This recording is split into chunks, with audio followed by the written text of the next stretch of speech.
бүгдээ эхлээ залбирахаас өмнө эзний амлалтыг бүгдээ хамтдаа харъя.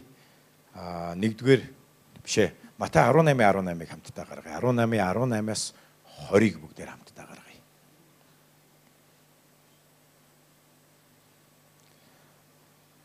Халелуя. Бидний залбирлын гайхалтай амлалт байгаа. Залбирлаар бид нар юу хийж болохыг үнэхээр энд гайхалтайгаар харуулсан байгаа. Бид нар залбирахдаа Бурхны үг, хүсэл, амлалтыг залбирлаар дамжуулан хийгдэх тэр амлалт хүчийг бид нар мэдсэний үндсэн дээрээс залбирах нь маш их чухал байдаг. Яагаад гэвэл энэ мэдлэг нь биднэрт итгэл өгдөг. Амен. Үнэнний мэдлэг. Та нар хэлэхгүй үнэнний мэдлэг. Тэгээ Бурхны үг бол үнэн. Бурхан өөрөө үнэн. Бурхан хизээч худал ярьдаггүй. Бурхан худалч биш. Бурхан бол ариун бөгөөд үнэн байдаг. Есүс Христ үнэн, түүний үг нь үнэн, түүний амлалт нь үнэн. Тийм учраас бид энэ үнэнний үгийг уншаад бид нар итгэлээр холбогддог. Бидэнд эргэлзэх зүйл гэж байдаг. Хэрвээ Библи хэлж байгаа бол амен. Есүс хэлсэн юм уу? За тэгвэл Есүс хизээч худлаа хэлэхгүй. Есүс хэлсэн үг яагаад биелэхгүй байгаа? Тэрүнд итгэхгүй байгаа учраас. Яагаад гэвэл итгэлгүйгээр таалагдах боломж байхгүй. Бид итгэлээр үнийг хийдэг. Бид Бурхны үг, амлалтыг жишээлбэл та нар бодож үзээрэй. За нэг хүн танд чиний дансанд би 100 сая төгрөг хийчлээ гэд хэллээ гэж бодъё. Очоод аваарай гэд. Ямар хүн хэлэхээс шалтгаална те. Та тэрөнд итгэх үү? Карт аваад банк руугаа явах уу гэдэг дээр ATM-ийн машин руу явах уу гэдэг чинь танд яг ямар хүн хэлснээс шалтгаална те. Хэрвээ үнэхээр эргэлзэшгүй, худлаа ярьшгүй тийм хүн танд хэлсэн бол та шууд тэр үгийг сонсоод 100 сая танд хараахан аваагүй байгаа те. Гэхдээ тэр хэлсэн үгийг сонсоод та шууд баярлал, гуяа алгадаал шууд банк руу юм уу эсвэл ATM-ийн машин руу та гүйх болно. Эсвэл та итгэлээрээ дэлгүүрлөө ороод юм аваад урд нь таны мэдж байгаагаар хоосон байсан тэр данстаа карта шууд зуруулна. Ягаад гэвэл хин хэлснээс шалтгаалаад. Эсвэл заримдаа та нар хэдийгээр хийцэн байсан ч итгэхгүй. Энэ гэж байх вэ? Тэ? Өөдөөс нэг шоолчаал, доромжилчаал явуудаг юм. Харин Есүс хэлсэн. Есүс би та нарт хэлж байна гэж хэлдэг. Есүс бас бидэнд ялангуяа залбирлын талаар хэлэхдээ та нар хэрвээ Библи уншиж байхдаа би та нарт урд нь хэлжсэн те. Есүс Христ залбирлын тухай хэлэхдээ ихэнх тохиолдолд үнэнээр би та нарт хэлье гэж хэлжсэн баг. Яагаад Есүс залбирлын тухай ярихдаа үнэнээр гэж хэлж байсан юм болов? Олон хүмүүс ялангуяа залбирч байхдаа итгэдэг. Эсвэл итгэдэг учраас залбирдаг. Зүгээр нэг төргөн тусламжийн байдалтай яг хэцүү үедээ Есүсийн авраараа гэж гуйдаг л да. Тэгтээ яг итгэдэг. Яг туслана гэдэгт. Зүгээр яг нэг майн шиг тий тарин шиг нэг гуйчдаг. Тэгээд байнгын эргэлзээтэй гомдлоор дүүрэн яваад идэг. Харин Есүс залбирлын тухай ярихдаа ялангуяа үнэнээр би та нарт хэлье гэж хэлсэн. За хамтдаа уншия Есүс эзний хэлсэн залбирлын талаар хэлэхдээ амласан амлалт. Үнэнээр би та нарт хэлье. Та нар газар дээр юуг холбоно? Тэр нь тэнгэрт холбогдох бөгөөд газар дээр юуг тайлна? Тэр нь тэнгэрт мөн тайлагдах болно. За байж энэ ишлэл дээр байж байгаараа. Газар дээр юуг холбоно гэж байна. Тэр нь тэнгэрт холбогдно гэж байна. Хэн? Та нар гэдэг нь хэн бэ? Итгэгч нар шүү дээ. Сүм, чуулган, бид нар. Итгэгч нар эсвэл одоо эсийн бүлэг. Эсвэл гэртээ байгаа итгэгч 2 хүн. 2 ба 3 хүн. Та нар гэдэгт харьяалагдах уу? Та нар итгэсэн 2 түүнээс дэш хүмүүс байгаа. Сүм чуулган ч энд орно. Эсийн бүлэгч орно. Өглөөний залбирал дээр ирдсэн 24/7-оо ирдсэн залбирч байгаа тэр хүмүүс ч орно. Газар дээр юуг холбоно гэж байна. За газар дээр жишээлбэл за өнөөдрийн нөхцөл байдалд коронавирусын аюул манай Монголын газар нутагт эсвэл энэ дэлхий бол энэ газар нутагт орно. Тийм ээ, альва хот тэр газар гэдэгт харьяалагдана. Эсвэл тэр ямар нэгэн гэр бүл бол тэр газар гэдэгт яг харьяалагдана. Тэр газар нь таны гэр бүл байж болно. Эсвэл таны ажил ажлын байр байж болно. Эсвэл таны амьдралтай бизнес байж болно. Өр хүүхдүүд ч байж болно. Та өр хүүхдүүдийнхаа амьдралд сайн сайхныг хүсэж байгаа бол эсвэл хот улс үндэстнийхаа төлөө. Тэгэхээр энэ газар дээр бид нар юуг холбоно? Тэр нь холбогдно гинэ. Юуг холбох гэдэг дээр бид нэр маш болгоомжтой байх хэрэгтэй. Бид нар хизээч муу мухай зүйлийг холбож болохгүй. Библи бидэнд бүү хараа гэж хэлсэн. Харин ерөөх түн гэж хэлсэн. Яагаад гэвэл ерөөл ба хараал хоёрын аль нь амнаас гарах үг байхгүй. Тэм учраас залбирал өөрөө амнаас гарах үг. Магтаал бол үг. Энэ үгийн хүч гэж байдаг. Бурхан үгээрээ орчлын ертөнцийг бүтээсэн. Гэрэл бий бол гэхэд энэ бий болсон гэж хэлсэн. Бурхан бол юр бусын бүтээлч хүч чадал үгээр илэрхийлшгүй. Энэ ертөнцид байгаа хамгийн агуу хүч юу вэ? Хэдэн мянган вольтын тог ч юм уу эсвэл цөмийн тесрэх хүчнээс илүү хүч гэж энэ орчны ертөнцид байна. Атомын хүч тийм үү? Тэгвэл Бурханы үг бол Бурханы амнаас гарч байгаа тэр үг бол аимшигтай, гайхамшигтай хүч чадал байдаг. Энэ орчны ертөнц түүний амны амьсгалын үгээр бүтсэн гэж. Эрдэмтэд судлаад нэг ийм таамаглал дэвшүүлээд байгаа шүү дээ. Энэ дэлхийн ертөнц бол их тесрэлтээс үүссэн гэж. Асар их хүч чадал байна. Бурханы үг бол аимшигтай байхгүй.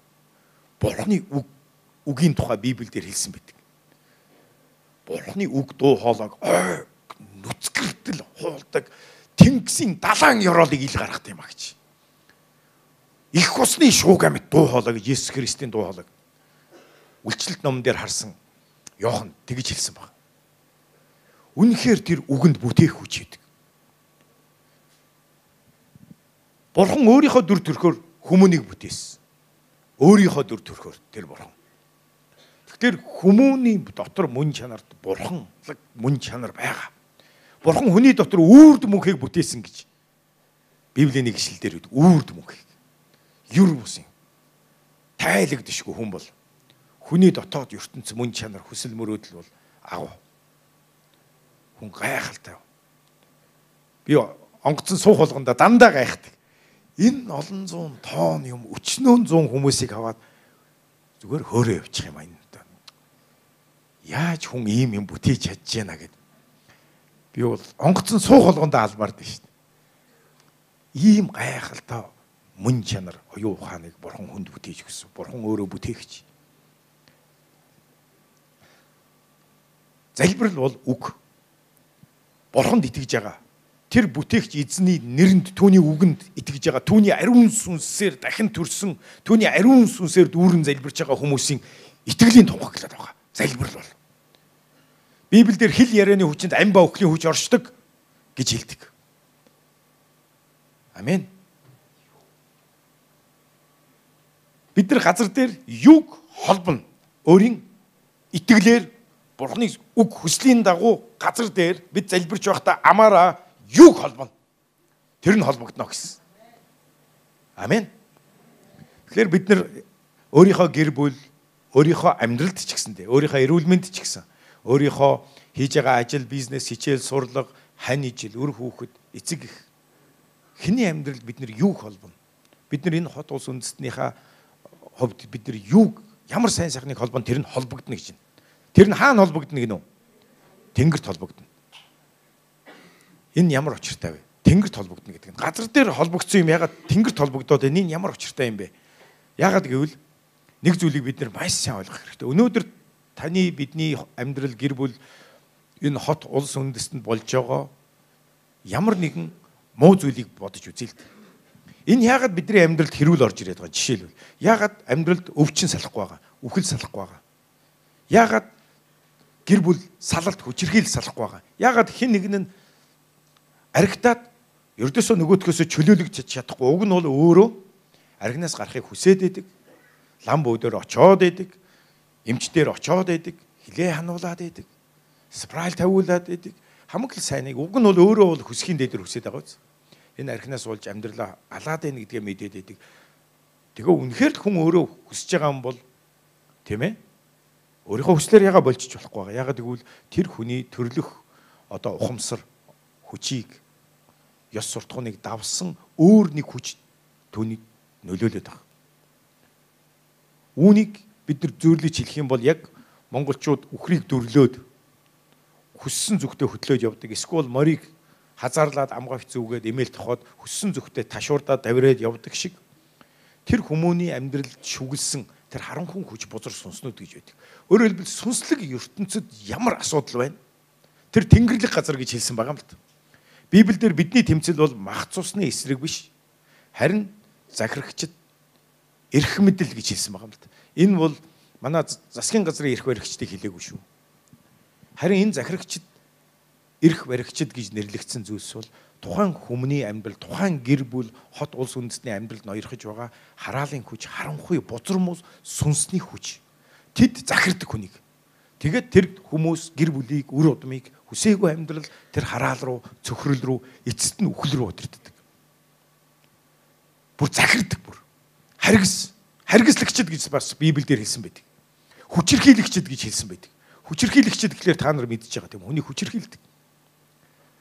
Дарамталдаг. Хүсээгүй зүйлийг хийлэгдэг. Тэгвэл тэр бузар сүнс харгислагчд бөгөөд хүчирхийлэгчд. Тэд хүчирхийлдэг. Хүсээгүй зүйлсийг хийлэгдэг. Айлгадаг, дарамталдаг. Айдас давтуулдаг.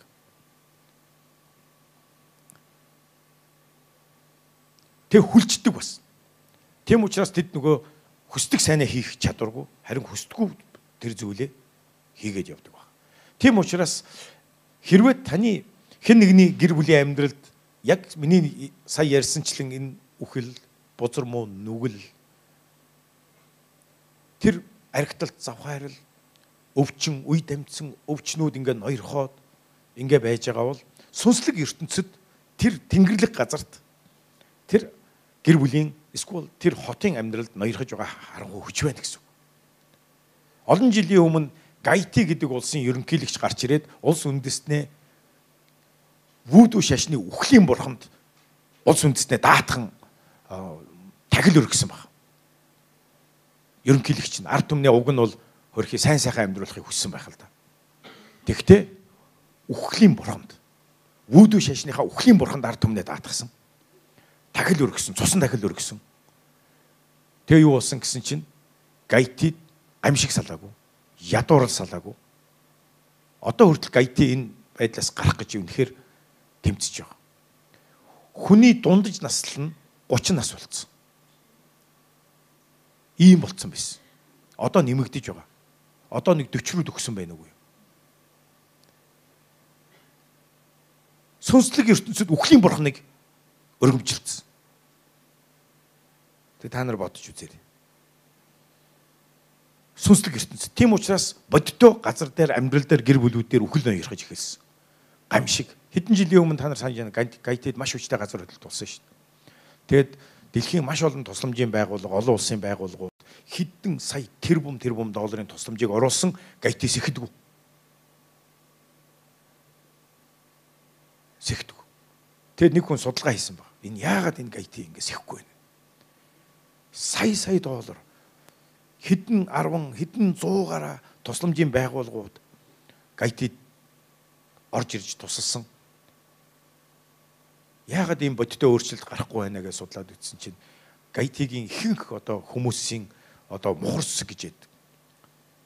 Бодол санаа, оюун санаа нөгөө вүдүү шашныхаа тэр үзэл бодоос ердөөсөө салж чаддаг. Тийм учраас оюун санаа зөргсдөл өөрчлөгддөг. Амьдрал өөрчлөгддөг.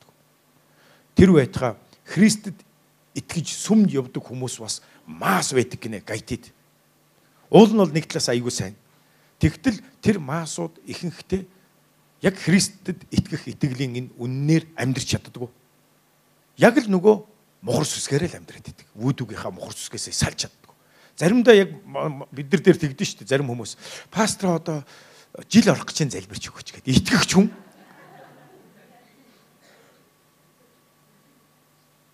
Буддын шашин дотроо яваад байгаа юм шүү дээ.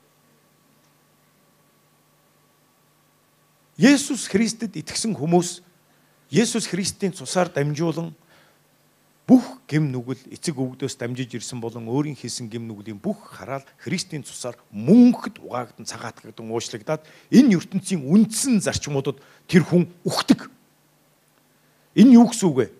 Энэ ертөнцийн үндсэн зарчмуудад өгдөг гэдэг маань өнөөдөр тэр жас өдөр юм уу, жил орох юм уу? Эсвэл тэр бусад тэр гарсан өдрийн гариг, төрсөн өдрийн төөрөг гэдэг амьдралд нь нөлөөлж байгаа тэр харанхуй хүч хүлээснээс ангид болчдөг.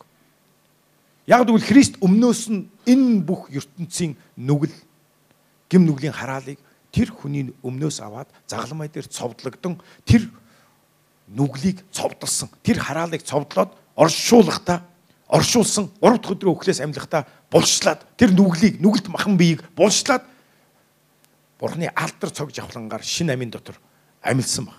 Христэд итгэн баптизм хүртсэн хүмүүс өөрийн төрлөх хүнийг бузар мэс чанартаа оршуулсан хүмүүс байдаг. Тийм учраас энэ ертөнцийн одоо тэгчж болохгүй, ингэчж болохгүй тэр жас өдөр ийм үндсэн зарчмуудаас хамааралгүй болчдөг. Тийм учраас одоо Христ итгэгч хүмүүст Библи юу гэдэг вэ? Бүх өдрүүд сайн гэж хэлдэг. Бурхан муу өдөр бүтээгээгүй гэж хэлдэг. Хүн өдрүүдийн төлөө бүтээгдэггүй. Хүн өдрүүдийн боол биш. Харин өдрүүд хүний төлөө бүтээгдсэн юм а гэж хэлдэг. Амен. Тийм учраас надад жас өдөр нөлөөлөх болсон. Урд нь бол миний жас өдөр үнэхээр нөлөөлдөг байсан. Харин Христэд ирээд би жас өдрөө Есүсээ миний жас өдөр өнөөдөр. Тэгтээ би танд итгэж байна. Та өрөөж өгөөрэй явахад жас өдөр нөлөөлөх болсон. Тэгэд би Есүс үнэхээр чөлөөлсөн юм байна гэдгийг харсан. Амен. Та одоо үсээ засуулахын тулд нэг өдөр харах шаардлагагүй болсон. Энэ ертөнцийн үндсэн зарчим, сүнслэг, харанхуй хүчний тогтоосон энэ үндсэн зарчим таны амьдралд нөлөөлөхөө болчихж байгаа. Та одоо таны хувьд бүх өдрүүд сайн болсон. Есүс ийм болгож өгсөн. Бурхан муу өдөр бүтээдгүй. Бурханаас муу зүйл гэж гардаггүй. Тийм учраас та өдрүүдийн боол биш. Одоо дэрэгт хүндээ хэлээрэй. Та өдрүүдийн боол биш. Та харин өдрүүдийн эзэн шүү гэж хэл. Амен. Та өөрийн өдрүүдийг одоо төлөвлөл, хамгийн сайнаараа төлөвлөл. Ажил, бизнесээ, гэр бүл, эхнэр, өр хүүхдтэйгээ хизээ уулзаж нөхөрлөх, салхинд гарах энэ өдрүүдээ хамгийн сайхнаар төлөвлөл. Амен. Бурхан энэ өдрүүдийг чинь таны гарт өгчихсөн. Газар дээр юу холбоно? Тэр тэнгэрт холбогдно. Сүнслэг ертөнцид бидний залбирч холбож байгаа тэр сайн сайхан ивэл ерөөл тэнгэрт холбогддог гинэ. Өөрөөр хэлбэл сүнслэг ертөнцид холбогдчихдаг. За тэгвэл сүнслэг ертөнцид өөрчлөлт гарахад амен. Сүнслэг ертөнцид өөрчлөлт гарах юм бол одоо бодиттой газар дээр таны холбосон тэр сайн сайхан сүнслэг ертөнцид холбогдож байгаа учраас одоо таны өдөр хоногудад бодиттойгоор энэ нь бий болоод байна гэсэн. Амен. Сүнслэг ертөнцид залбирал асуудлыг шийддэг баг. Есүсийн нэрээр гэж хэлэхгүй юу? Есүсийн нэр дээрх залбирлаар шүү. Өөр хэний ч нэр дээрх залбирлаар биш. Есүсийн нэр дээр залбирал. Мөн газар дээр юуг тайлна гэсэн байна? Хамтдаа уншия. Газар дээр юуг тайлна тэр нь тэнгэрт мөн тайлагдах болно. Та газар дээр, таны амьдрал дээр тайлах ёстой, таслах ёстой, зайлуулах ёстой, арилгах ёстой, явуулах ёстой ямар нэгэн таны хувийн амьдралд гэр бүлд чинь эсвэл энэ хот улс үндэстэнд эсвэл сүм чуулганд ямар нэгэн буруу, ёс бус зүйл байгаа бол, ямар нэгэн хараал байгаа бол та түүнийг явуулахад, та түүнийг таслахад тэр нь сүнслэг ертөнцид таслагддаг. Тэр хүч нь сүнслэг ертөнцид тэнгэрлэг газар тэр бузар муухай зүйлийг бий болгоод байгаа харанхуй хүч тэр захирагчид, эрх баригчид хүлэгчдэг. Таслагддаг, хүч нь хуглагчдаг. Тэгээ тэнгэрлэг газар сүнслэг ертөнцид тэр асуудал нь шийдэгчлэр одоо эргээгээд таны бодиттой амьдралд өөрчлөлт гараад эхэлдэг. Амар тайван бий болоод эхэлдэг. Энэ бол залбирлын хүч итгэгчдийн үгэнд даатгагдсан байгаа юм л та. Халелуя. Тийм учраас бид залбирахгүй байж болохгүй. Итгэгч нар бүр залбирлаар бялгах ёстой. Бидний эргэн тойронд залбирах зөндөө шалтгаан байна. Бидний амьдрал, хувийн амьдрал, гэр бүл, ажил, бизнес, өр хүүхдүүдийн амьдрал, эрүүл мэнд, үйлчлэл, хотод маань бид нэр хүлэх ёстой, таслах ёстой маш олон ёс бус зүйл байна. Мөн хотдоо бид нэр холбох ёстой маш олон ивэл өрөөл сайн сайхан байгаа шүү. Таны тушаалыг л хүлээж. За би өчигдрийн жишээ ярив. Өчигдөр манай цуглааны нэг бизнес хүн над руу ярьж байгаа. хөдөөнөөс орж ирээд бизнес хотод ингээ эхлүүлж байна. Тэгээд ажилчид авсан. Тэгтээ өөрөө аваагүй, өөрийнх нь ингээд итгэж найдаж томилсон гүйцэтгэх захирал гэсэн хүн нь ажилчид авсан чинь үнэхээр муухай хандлагатай хүмүүсийг авцсан байсан. Тэгээ ажил дээрээс нь 2 удаа утас алга болсон. Нэг ажилчных нь утас, нөгөөх нь өөрийнх нь утас алга болсон. Цагдаа дутсан чи харин цагдаа нар орж ирээд, нохотоо орж ирээд өнөрлүүлээд тэгсэн чи яг өөрийнх нь утас нь одоо байшингийнх нь гадаа цонхоор гаргаа шийдсэн цасан дотроос олсон баг. Тэгээ хурууны хэмээ байхгүй. Тэгэхэд тэнд утас 2 удаагийн утас алга болоход тийм ээ. Утас алдсан 2 хүнээс гадна нэг л эмэгтэй байсан. Нэг л эмэгтэй.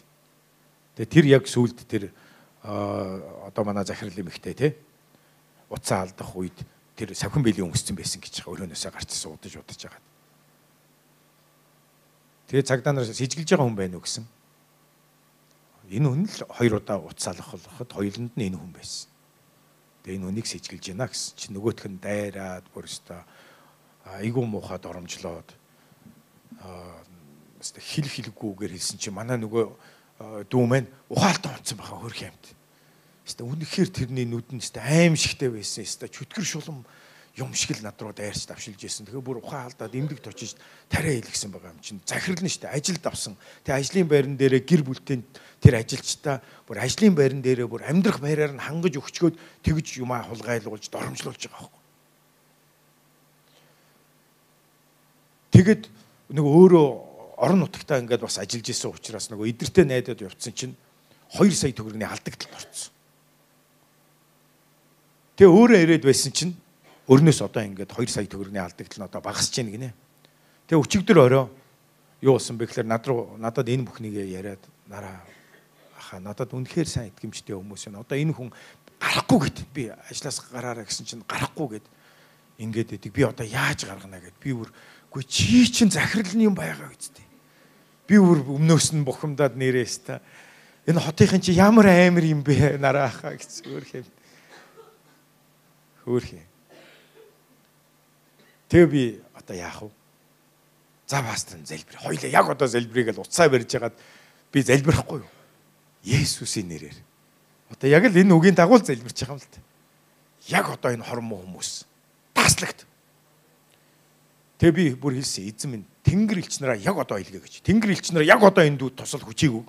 Яг одоо энэ асуудыг шийдэж зэгцэлж өгөөч гэгээд би Тэнгэр элчнийг дуудаж хагаад залбирчихгүй юу? Би бүр ингэж хэлсэн. Надад өгсөн эрх мэдлийн дагуу. Би бол чуулганы хонч. Энэ дүү маань энэ чуулганы гишүүн. Би бол тослогцсон хүн. Би бол пастор. Тийм учраас би Есүсийн нэрээр Тэнгэр элч нар яг одоо энэ асуудыг шийдэл. Тэр хүмүүсийн цаана ажиллаж байгаа тэр бузар сүнс байгаа штэ. Яагаад хүн тийм муухай хорон байгаа вэ?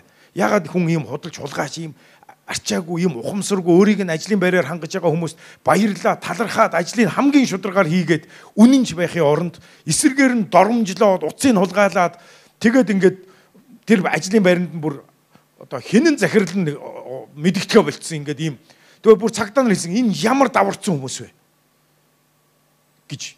Энэ өстө ямар даварцсан та нар чи ажлын байраар хангаа тэг гэр оронтой ингээ боолгоод ингээ цалинжуулж байгаа энэ гүр цагдаа нар бүр толгоос ихсрээд байна гэж юм чи өстө бүр. Тэгэд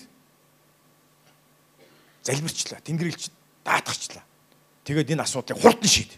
Тэгсэн чинь ердөөсөө цагийн дараа над руу эргээд залгаад нараа пастор нөгөө 3 хүний 2 сая гарахаар болчлоо гинэ.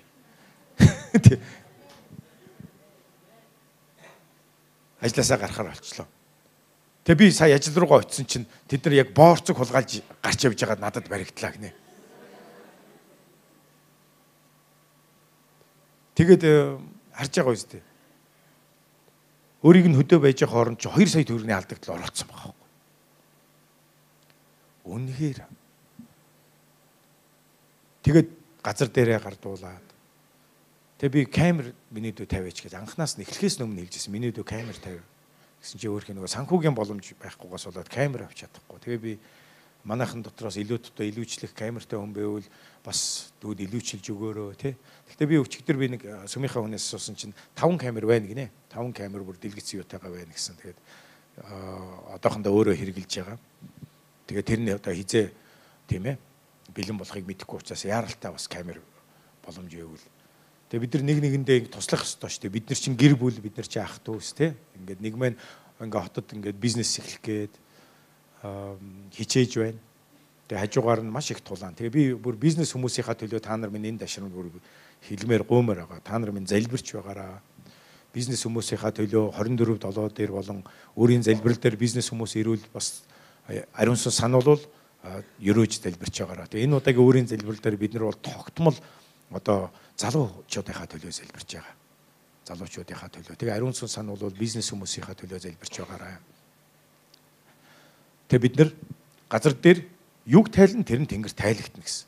Одоо нэг гол асуудал үүсгэсэн тэр утасны хулгайч бол гарахгүй тэр ажлын байранд дотор байдаг тэр байранд нь өөрөө нөхөртөөгөө их нэртэйг амьдраад одоо ингээ гарахгүй байгаа. Тэгээ бурхан хормоо хүмүүсийг угаасаа цогтсон шүү дээ. Хормоо хүмүүсийг бурхан заавал шийддэг. Яг л бурхан шийтгэдэг. Бурхан шудраг учраас бурхан гим нүглийг үзэн яддаг. Хормоо хүмүүс тарьснаа заавал хураадаг. Тэгээ бидний нэг ах дүүс маань ингээ явж ин дээрлэхүүлээд ингээ хөөх юм те. Тэгээ тэр нь тэнгэр тайлагдах болно. Цагийн дотор л залбиралт хариулах гэж байгаа байхгүй. Цагийн дотор л. Тэгээ би та нарт бас нэг ярьж ирсэн тийм үү? Би нэг тэнгэрт элчид тушаасан нэг цөөхөн хідэн тохиолдол. Өчигдөр би тушаалаа. Цагийн дотор асуудал шийдэгдсэн. Дарханд би пастарлаж байхад дарханд нэг ээж охин хоёр байсан. Ядуу. Тэгээд өөрийн залбирал, өглөөний залбирал бид нар хийдэг гэсэн. Тэгсэн чинь өглөөний залбирал дээр тэр хоёр маань байнга ирдэг. Тэгээ их ядуу харваас ер нь ядарсан, царай алдсан их тийм сэтгэл нь ингээд нөгөө нурчсан тийм гэр бүл. Тэгээ нэг өглөө ороод ирсэн чинь өстө бүр цөхөрсөн зовсон харагдсан. Тэгээ би залбирал эхлэхээсээ өмнө бүр ихчээ яасан бэ зүгээр үү гэсэн чинь хөрх ярьж байна. Надад нэг хүү байд юм аа. Тэгээд хүү маань микр барьдаг. Тэгээд охин бит хоёрыг их зовоож байна. Тэг охин маань ингээд хичээлээч хийж чадахгүй. Хичээлэн тарахлаар нөгөө микр барьдаг ах нь амдж агаад сургууль дээр нь хурж ирж авч яваад шүн 1 цаг хүртэл хичээлээ тараад гарч ирж байгаа хүүхдийг даалгаврын чийлэхгүй шүн 1 цаг хүртэл кондуктор хэлэгдэг. Тэгээд хоол өгдөг гэж байгаа байхгүй. Энэ хооронд хоол болдгоо. Тэгээд охин маань маш их ядарч чинь шүн ингээ нойр бахта хичээл дээрээ муудаад тэгээд ингээд охин бит хоёр хэлэхлээр бит хоёрыг зодоод алчих гээд байна. Яста амар орсон. Яста нэр миний яста зэв дургу хоёр яста үнэхээр би яста маш уурсан. Би шууд залбир хийсэн. Тэгэл би яг тэр үед би Тэнгэрлэгчийг дуудсан байхгүй. Тэнгэрлэгч нараа энэ залог зогсоо гэд би хашгирсан. Яста би зүрхнээсээ залбирсан. Яста зогсоо. Түүнийг. Тэгээ бүр яста нэр намайг тэр үед харсан бол амар байсан баха. Ой нүд мүд бүр яста нэр ингээ бүр нэг яста нулимсаар ингээ бүр нулимс цэлэгнэл ирсэн миний хувьд. Маргааш нь боллоо. Маргаашийн залбирал дээр нөгөө ээж охин ирж инээц орж ирж байна. Тэг би яасан гэсэн чинь фастрайста гоё юм гайхамшиг болсон гэл тэгж чинь. Тэгээ яасан гэсэн чинь яг тэр өдөр манай хөө нөгөө өглөө нь бид нар залбирсан шүү дээ. Нөгөө машинаа асаагаал хөдөлсөн гинэ. Тэгээ явж исэн чинь машин нэвдрээ зогссон гэж. Машинаар чирүүлж авчраал тэр байрныхаа 9 давхар байрны доор тавьсан чинь дээрээс нь тоосго нурж унаад та тэр хаан тийм тоосго байсан тэр 9 давхараас дээрээс тоосго унаад тэр машин бол ойрын хэдэн сар явахааргүй болсон гэж. Инээцсэн хөрх юм. Уг нь бол хүүхдийнх нь машин одоо эвдэрхэд ээж хүн бол уг нь баярлах байтугай бүр ингээд санаа зовно. Тэгтээ баярлсан. Ягаад гэвэл тэр хүүгийн ачлалгүй тэр хүүгийн тийм муухай арчаагүй байдлаас болоод. Тэгээ би тэгэхэд тэрийг сонсоод тэгтээ би өөрөө баярлаагүй. Би өөрөө айцсан байхгүй.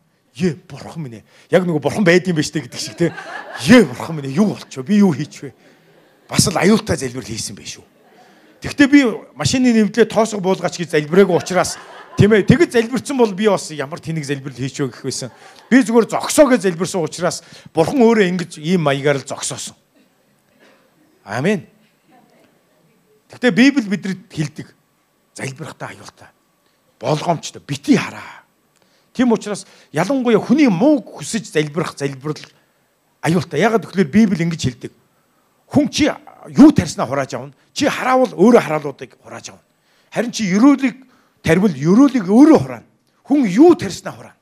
Чи өгөөмрийг тариул чи өгөөмрийг хураана. Бусдад чи өглөгч бөгөөд өгөөмөр байж сайхан сэтгэлтэйгээр бусдад туслах юм бол чи өөрөө энэ бүхнийг хурааж авна гэдэг. Харин чи өөрөө бусдаас харамлвал чамаас харамлагдана. Чи бусдыг шийтгвэл чи өөрөө ч шийтгэгднэ гэж хэлсэн байдаг. Тийм учраас Библи юу тарьснаа хурааж авна. Тийм учраас бид нэр залбирлахдаа ээдтэй. Би хүүгээ Бурханаас хүүг минь өхүүлж өгөөч гэж залбирч байгаа нэг ээжийг сонсч ирсэн. Хүүг минь өхүүлж өгөөч гэд. Тань тэгэхээр хүн ээжигээ ямар их шархлуулсан бэ? Тэр аригчин хүн ээжигээ зодож ээжигээ дарамталдаг, хулгайлдаг. Тийм учраас аргаа барсан тэр их хүн хүүг минь өхүүлж өгөөч. Би зөв юм гуйж байгаа үгүйгээ мэдэхгүй байна. Гэхдээ л эзэн минь гэж зөвхөрсөн тэр эмэгтэй залбирлыг сонсч байсан. Гэхдээ би хэлсэн үгүй бити ингэж залбир. Харин хүүгээ зөвхт хүн болгогдоод үнэхээр гим нүглээ гимшээд шодрох зөв хүн болгож өгөөч гэж залбир гэж хэлсэн баг. Амен. Тэгээ би нэг ийм гэрчил сонсч байсан. Нэг пастор дээр Солонгост болсон юм билээ л. Пастор дээр нэг настай эмэгтэй ирсэн. Пастора үнэхээр миний охин өөрчлөгдөхгүй байна. Охин минь гэрээсээ явсан, бие үнэлэгч янхан болсон, тий? Тэгээд одоо ингээд би үл сэтгэлээр унжин гэсэн чинь пастор нь хэлсэн байгаа юм л. Чи охиноо, тий? Бити ингэж янхан гэж хар гэсэн чи. Үгүй янхан юм чи яах юм бэ? Үгүй чи охиноо Бурхны хүчрхэг тослогдсон утгадагч гэж хар. Түүнд агуу хөв тавилан байгаа гэж хар. Чи охиныгоо янхан гэдгээр биш удирдагч гэдгээр хараа гэж хэлсэн. Тэгээд ээж нь эхлээд энийг ойлгож хүлээж авахд хэцүү боловч Бурхан минь миний охин бол янхан биш. Миний охин бол удирдагч. Миний охин бол тослогдсон эмэгтэй гэж залбиратсан баг. Тэгсэн чинь яасан гэж нэгэн өглөө хаалгыг нь төгсөн. Нээсэн чи охин нэргээд ирсэн. Охиныгоо тэврээл авсан баг. Охиныгоо янхан гэж харахаа болцсон байсан ээж. Урд өмнө нь охин нь хизээч ээжигээд өөрийг нь тийм гайхалтайгаар хайрлаж, үнэн сэтгэлээсээ тэврэн үнсэж байгаа тийм харцыг ээжээсээ харж байгаагүй. Өргөлж ээж нь үгэлсэн, яншсан, тийм ээ? Өөрийг нь аль хэдийн хайчихсан, тийм л зүйлийг харж исэн боловч энэ удаа ээж нь өөр байсан. Тэгээ гэртээ үлдэхээр шийдсэн. Тэгээ яагаад гэртээ ирсэн гэсэн чинь нэг л өглөө босвол нэг залуутай шөнө өнгөрөөгөл өглөө босохдоо өөрийнхөө амьдралыг хараад гутарсан баг. Ингэж явах гэж тэгэл. Гинт л урд нь хизээч тэгж байгааг мөртлөө яг л тэр өглөө тэр охин өөрийнхөө амьдралыг харахтаа үнэхээр чихсэн үгүй ятсан. Болоо. Одоо болоо. Тэгээд гэрлүүгээ харьяа гэж хэлсэн. Хэрвээ ээж минь намайг хүлээж авал би үлдъя гэж шийдсэн байл л. Тэр үед ээж нь муу янхан хаагуур яваад ирв зайлгсан бол тэгээд бүх юм дуусах байсан. Харин ээж нь охиныгоо янхан гэж харахаа болцсон байсан учраас охиныгоо тэрвэрч явсан. Охин ээжийнхээ сүмд явсан. Одоо тэр сүмийн тэр агуу 800 гаруй мянган гишүүнтэй тэр дэлхийн хамгийн том сүм Йонгичо пастрын сүмийн удирдагч эмэгтэй болсон байгаа шүү дээ. Амен. Халелуя. Үнэхээр бид нар юу харж, юу бодож, юу амаараа тарьж байна гэдэг нь маш чухал. Бид газар дээр юуг тайлан тэр нь тэнгэрт мөн тайлагдах болно гэж хэлсэн. Халелуя. Бид газар дээр тэр ээж шиг янхан байгаа охиноо удирдагч гэж хараад байсан газар дээр. Удирдагч. Тэр янхан биш. Тэгэхэд сүнслэг ертөнцид тэр охиныг удирдах байсан тэр сүнс, захирж байсан тэр охиныг янхан болгосон тэр харанхуй сүнс хүлэгчиж байгаа хөөхгүй. Тэгэл нэг өглөөс ирэхэд тэр чөтгөр байхгүй болсон. Харин энэ амьдарч байгаа амьдралаа харсан чинь үнэхээр нохоогоо шиг амьдарч байгааг хараад гоцсон байгаа хөөхгүй. Боли. Яг л сүнслэг ертөнцид тэр хүч хуглагдсан. Залбирал бол Тэнгэрлэг газарт байгаа харанхуй хүчийг үлдэх. За би төр орхиод Эфес 6-гийн 12-ыг харъя. Эфес 6-гийн 12 дээр бидний тэмцэл мах цусны эсрэг биш гэдгийг одоо энэ миний яриад байгаа энэ зүйлийг Эфес дээр бас гайхалтай хэлсэн байгаа учраас хамтдаа харъя. Учир нь бидний тэмцэл бол мах цусны эсрэг биш. Харин энэхүү харанхуй ертөнцийн захирагчд эрх мэдэл хүчнүүд харж гинөө харанхуй ертөнцийн захирагчд гэсэн байна. Энэ бузар сүнснүүдийг хэлж байгаа. Хүмүүсийг боолчлон авдаг. Тэр эрх мэдэл, тэр хүчтэй. Тэдэнд эрх мэдэл хүч байгаа учраас л хүн өөрийгөө захирч чадахгүй шүү дээ. Өөрийнхөө ухамсараар өөрчилж чадахгүй байна. Хэдэн дээд сургууль төгссөн хүмүүс хүртэл өвгөнтийн хүндүүд архичин болоод явж байгааг би харж байна. Зурагтаач ярилцлага нь гарч ирсэн. Мэдлэг боловсролтой. Тэгтээ тэр их мэдлэг боловсрол энэ харанхуй хүчийг эсэргүүцэхэд ямар ч ашиг тусгүй. Харин энэ харанхуй хүчнүүдийг хүлдэг нэр байдаг. Түүний нэрийг Есүс гэдэг. Амен. Тэр Тэнгэрлэг оршихуудах ёр юм уу сүнсний хүчний эсрэг бид тулалдаж байгаа. Бидний тэмцэл бол. Тийм учраас энд мах цусны эсрэг биш гэж байна. Тэр янхан болчихсон охиныхоо эсрэг тулалдаад байсан ээж нь. Охиныгоо л үзэн ядаад байсан. Гэтэл охиныг нь тийм болгосон тэр захирагчд ирэх мэдэл тэр бузар муу Тэнгэрлэг оршихуудах ёр юм уу сүнслэг хүчийг нь хүлэхгүй байсан. Харин тэр хүч нь хүлэгдэхэд охин өөрчлөгдөж байгаа юм. Өчигдөр тэр муухай ажилчдыг тийм муухай ёр юм уу болгож байгаа. Тийм ухамсаргүй болгож байгаа. Тийм худалч хулгайч нар болгосон. Тэгээд дүүгмэн дарамтлж байгаа. Тэгэхэд гар гээд гарахгүй хоорондоо хөвөлдчихсэн үгсчихсэн. Тэгээ хоорондоо бүгд ам хилээ нийлүүлээд цагдаа нарт дүүгмэн гүтгэж байгаа хөөхгүй. Тэгээ цагдаа нар нь хараад энэ одоо яасан даварцсан хүмүүс вэ гэж байгаа. Чи эдрийг ажлын байраар хангаж байгаа шүү дээ. Чи захирал юм байгаа шүү дээ. Бас. Тэгээ өчигдөр залбирахад 3-аас 2 нь гарахаар болцсон. Ердөөс цагийн дараа асуудал хийж гэж байгаа хөөхгүй. Тэгээ бүр хулгай хийж ягаад бүр баригдчихсан. Энэ бузар сүнснүүдийг бид нар Есүсийн нэрээр бас Тэнгэрлэг Бурхны Тэнгэр элчнийг айрам гэж байдаг. Та нар хэлэхгүй Тэнгэр элчнэрийн айрам. Тэнгэрлэг дайчд гэж байдаг. Хэрвээ ёр юм уу бузар муу хүч бузар сүнснүүд байгаа бол бас Тэнгэрлэг дайчд байдаг. Библиэлд Тэнгэр элчнэр байдгийг хэлдэг. Тэнгэр элчнэр маш олон удаа Бурхны хүмүүс дээр ирж тусасныг бид нар харсан мэдсэн. Би ч гэсэндээ өөрийнхөө амьдралаар Тэнгэр элчнэрийг оролцуулахад юм болсон. Байдаг. Тийм учраас бид нар Есүсийн нэр болон Бурхны Тэнгэрлэг дайчдыг бид нар оролцуулах ёстой.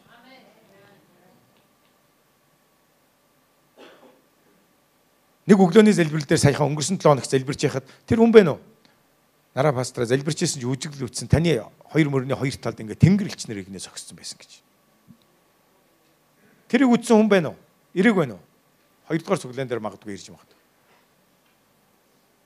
Тэгээ би яасан бэ гэхлээр Тэнгэр элчнэр байдаг. Би мэднэ. Тэд нар оролцож ирсэн урд нь. Тэгээ би сая энэ удаа сонсоод өчигдөр би Тэнгэр элчнэр миний намайг дэмжихээр ирцэн байгаа юм чинь. Тэнгэр элчнэрийг оролцуулъя гэд би Тэнгэр элчнээс тушаацсан чинь цагийн дотор асуудал шийдэгдэж байгаа юм. Тэгээ бүр мөсөн шийдэгдэх ёстой. Бид нар бүр мөсөн залбирах хэрэгтэй. За бүгдээрээ одоо Матай 18-ын 18 лгоо буцъя. Энэ харанхуй хүч нь Тэнгэрлэг газар тэр сүнслэг хүчнүүд хуглагдан хүлэгдэхэд одоо бодит амьдрал дээр бий болоод байгаа. Бид газар дээр юг холбоно тэр нь Тэнгэрлэг газар холбогдно. Эсвэл тасалсан таслагдана, хөлсөн хүлэгдэнэ. Тэгээд бидний амьдралд өөрчлөлт гарч эхэлж байгаа юм аа гэдгийг бид ойлгох хэрэгтэй. За дараагийн ишлэгийг харъя. Би та нарт дахин хэлье. Есүс хэлсэн. Би үнэнээр та нарт хэлье гэсэн. Одоо Есүс бүр дахиад хэлье гэж байна. Энэ үнэхээр чухал шүү ах дүүс минь. Та нараас хоёр чинь ямар нэгэн зүйлийг гуйх талаар санаа нийлбэл тэнгэрдэг эцэг чинь үүнийг тэдэнд үйлдэх болно гэж байна. Тэгэхээр энд хичнээн хүмүүс байна. 2 хүн, 3 хүн санаа нийлэхтэл. Санаа нийлэх, та нар хэлэхгүй санаа нийлэх. Санаа нийлээл сэтгэл нэгдэл ямар нэгэн зүйлийн талаар залбирахад энэ зүйл болно. Тэнгэрдэг эцэг чинь үүнийг тэдэнд үйлдэх болно гэсэн байна. Тэгэхээр бидний залбиралд ямар их гайхалтай зүйл даатгагдсан байна вэ? Тийм учраас залбир ах дүүс минь. Залбир гуй. Гэрт чи итгэвчин байвал нийлээ залбир, эсийн бүлэг дээр очиод асуудлыг шийдэхээр иржээ. Өглөөний залбирал, өөрийн залбирал, шөнийн залбирал 24/7 бас хэн нэгэн итгэгчнэр дээр залбирахаар очиж бай. Маш бодиттой ямар нэгэн асуудлыг шийдэхээр залбирлын хэрэгцээтэй сэдвтээ очиж. Итгэлтэй очиж. За хоёулаа ингэ залбираа гэхэд нөгөөх нь окей, за санаа нийлээ. За хоёулаа холбоё. За энийг таслаа хийчихье. Тэгээд маш бодиттой залбирал маш бодиттой ажил явагдаж байгаа байхгүй юу? Маш их зүйлийг хийж байна. Та хичнээн их эрх мэдэлтэй, мөнгөтэй, албан тушаалд хүрээд хийж чадахгүй зүйлийг зүгээр л 2 хүн гуруулаа нийлж байгаа л залбирахад маш их зүйлийг хийж чадна. Энэ хот улс үндэстэнд бид нэр өөрчлөлтийг авчирч чадна. Та нар хэлэхгүй өөрчлөлтийг авчирч чадна.